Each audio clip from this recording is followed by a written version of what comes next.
रात के खाना वाना खा के जाके सो गए। अब सो गए, कब ढुका नहीं ढुका वो तो हमको मालूम नहीं। सुबह में हमको मालूम हुआ कि तुम्हारा घर में ताला टूट गया है।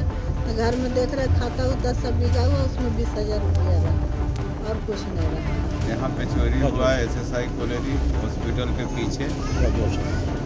3 रूम में यहाँ चोरी हुआ है। एक SI है पुलिस, उनके घर में भी चोरी हुआ है। মুহূর্তে আমি রয়েছি জামুরিয়া থানার শ্রীপুর ফাঁড়ি অন্তর্গত শিবডাঙ্গাল কোলেরি এলাকাতে।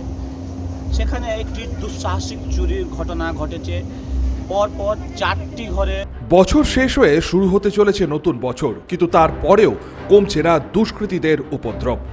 রাতের অন্ধকারে আবারও চুরি, কেউ গেছেন নাইট ডিউটি, কেউ গেছেন মেয়ের বাড়ি, আর সেই সুযোগকেই কাজে লাগালো দুষ্কৃতীরা। আবারও দুষ্কৃতীদের টার্গেট সেই ফাঁকা বাড়ি। কয়েক ঘন্টার সূক্ষ্ম অপারেশন, আর তাতেই সাফ ঘরে থাকা নগদ অর্থসহ বিভিন্ন সামগ্রী।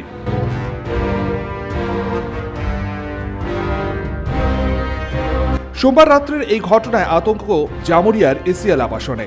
মঙ্গলবার সকালে নজরে আসে এই ঘটনা। 4টি বাড়ি চুরির ঘটনার মধ্যে চোরদের নজরে ছিল শ্রীপুর ফাঁড়ির এক ASI এর বাড়ি। बगल में रहता है बेटी, उसी का घर में सो गई। पैसा के अलावा और कुछ चोरी हुआ क्या? नहीं, खाली पैसा मेरा रहा, सामान कुछ नहीं। कोई चोरी कर ले रहा है आके, आई पहली बार देख रहे हैं। अभी पूरे सेंटर भरा हुआ है। किसी घर से अब बेचारी के देखिए, तो वो महिला है, उसका 30,000 रुपया था, कल ही पैसा उठा के आया, और 2 ठो कान वाला जेवर था, यही सब उठा के लेके चला गया, निकाल के ताला तोड़कर। শুধু জামুরিয়ায় নয়, পরপর চুরির ঘটনা ঘটল দুর্গাপুর শহরেও। দুর্গাপুরের সগরভাঙা অঞ্চলের H ব্লকে 11টি সরকারি আবাসনে চুরি। শীতের গভীর রাত্রে যখন সকলেই ঘুমাচ্ছেন, তখন দুষ্কৃতীর দল টাকা পয়সা বা সোনা দানার উপর নজর দেয়নি।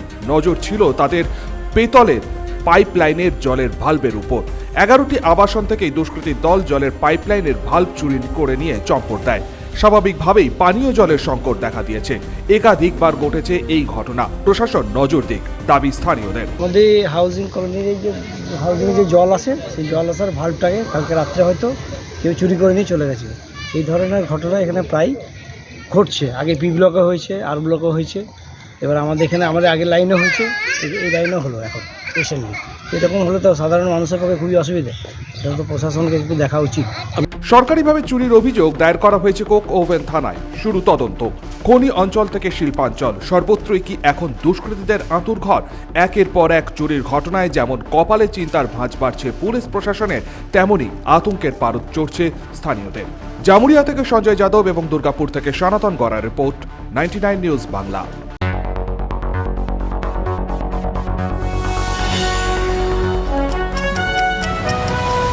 আপনারা দেখছেন 99 নিউজ বাংলা। বদলাবো আমরা।